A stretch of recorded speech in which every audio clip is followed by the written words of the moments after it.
with a $9 trillion cumulative deficit over the next 10 years. There's no question that that's unsustainable. I don't think anybody, even Paul Krugman, who loves deficits, would acknowledge that that is an unsustainable path for U.S. fiscal policy. Now, what did Keynes say about deficits? Well, Keynes, if he were alive today, would say that this was excessive and unsustainable, because most of this deficit is not a Keynesian stimulus package. That was less than $1 trillion.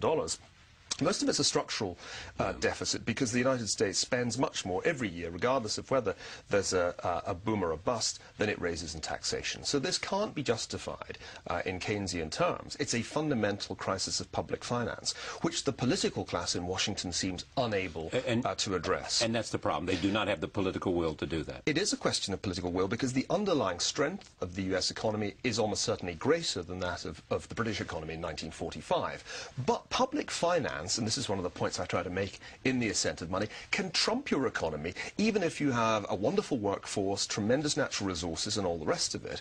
Think of Argentina. And my worry is not only that there's a British imperial parallel, but there's also a Latin American parallel here, that the United States is in danger of evolving into a Latin American... Well, in the sense that Argentina was about the fourth richest country in the world 100 years ago, and over that 100-year period systematically blew it as a result of mismanagement of its public finances. So the currency was worth nothing. Well, currency after currency. How many currencies did they have? How many defaults?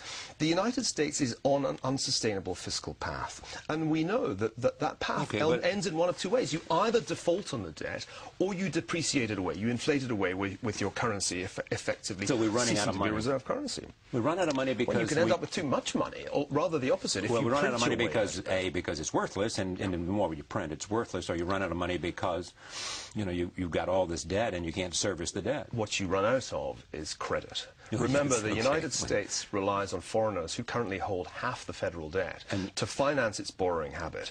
If foreigners lose confidence in the U.S. as a borrower, and if they lose confidence in the dollar as a currency, then things can turn ugly quite quickly. And that seems to me to be a lesson of history. I mean, I talk to these people as much as you do, as you know. You know, they don't seem to me that they are about to be frightened by the American economic future. I do not hear them saying, oh, my God, you know, it's over for America, so we better not, A, buy any more dollars, or B, we better not, better find alternative investments. But these are the same people who, in late 2006 and early 2007, were telling me, and perhaps you too, that there would never be another recession in the United States, because the great moderation... No, the Chinese who are buying the debt, they're saying, we buy the debt because it's, when we look around, it's the best place, because we still have confidence in America. Well, that's not really what they think. It may be what they say. Two things. First of all, they're buying a lot less than they used to, where we need them to buy a lot more. In 2007, at peak, they were buying 3/4 of all the new debt issued by the U.S. Treasury. Now it's about 10%.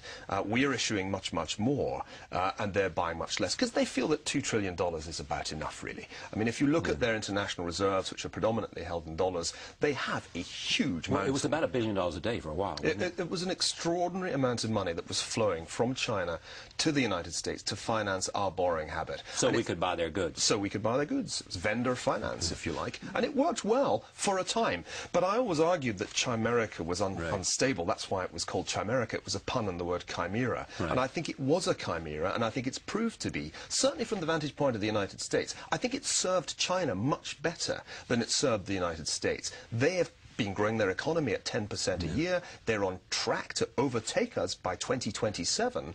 And we in return have got not per capita, but overtake us in terms of the size of the economy. In terms of gross domestic product, not in per capita terms. That will take many, many years, $1 billion perhaps. Plus population, right.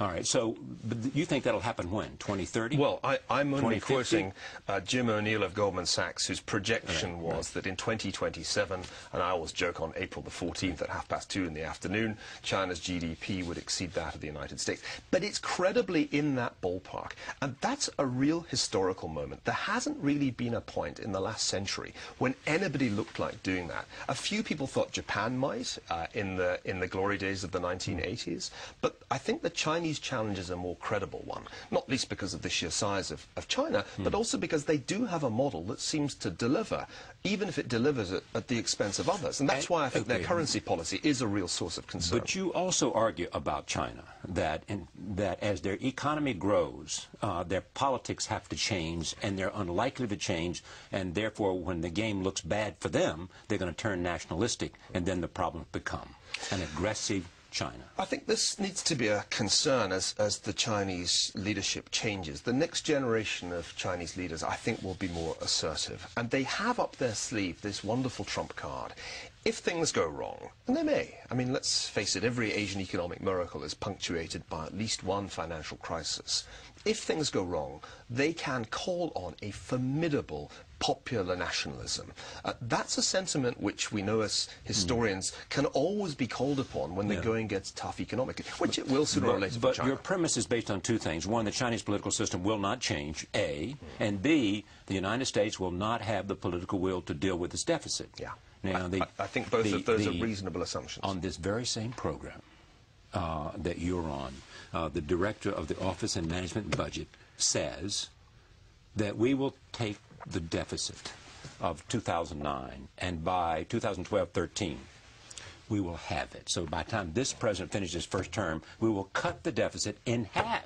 So that suggests some political will, if you believe him, to do it, to deal with the deficit. It would still, therefore, be around 6% of gross domestic product. Yeah. Now, that is a very large deficit in any normal circumstances. So to half it from 12 or so % of GDP to 6 doesn't constitute fiscal stabilization. You still will be borrowing around $1 trillion a year. It constitutes progress, for God's sake. It's progress. But my question is, where in their plans do we get to budget balance? Because it's clear from the forecast that he himself has made that the US continues to run a deficit over a 10-year horizon. And if you look further beyond 10 years, because it's very important to do that, and take into account the unfunded liabilities of the Medicare and Social Security systems, the position of the United States verges on bankruptcy, because although we have a $10 trillion debt, the unfunded liabilities are $100 trillion.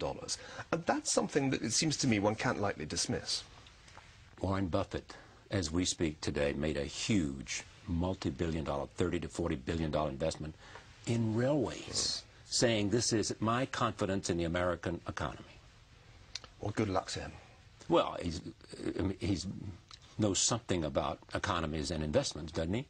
Oh, sure, and his track record's been very impressive until very recently, and it's been less so. I mean, it's possible it was less so last year, but it's come back. Right, so it's possible that he's right and I'm wrong. I don't rule that out, and that all is going to be well, and that the US is going to bounce back. Are you just prepared to say it's either Buffett or me in terms of analysis? I'm happy to bet with him, though I probably can't put down quite as much money as he can in this bet. I'm a humble academic. But it does seem to me that a better bet would be to put money on not just China, but actually China's trading partners. I mean, I would rather buy Australian railroads than American railroads, because I know that stuff is being shipped from Australia to China in much larger quantities than is currently being shipped coast to coast in the United States. I mean, actually, freight traffic on US railroads is at an extraordinarily low level right now, with very little sign of improvement. So he's a very optimistic man, I would say. And you think he's making a serious mistake? I do, because I don't really see that the United States can grow at rates rapid enough to make that investment pay, cheap though the price may be. Now, of course, it's reckless of me to take on Warren Buffett, but you know what? This is a moment in history when the things that have been true for his entire life may have ceased to be true. The biggest problem that anybody faces today is that their lifetime experience, even if the life is as long as Warren Buffett's, is no longer a reliable guide to the future. Why? Because we just missed a Great Depression by a hair's breadth, and we missed it by throwing a vast quantity of money at the US economy, by running a deficit as large as we were seeing in World War II in peacetime.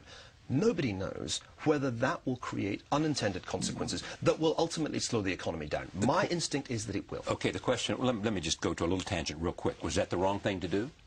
To throw that money at a time that this economy needed somebody to do something dramatic? Are you suggesting that the things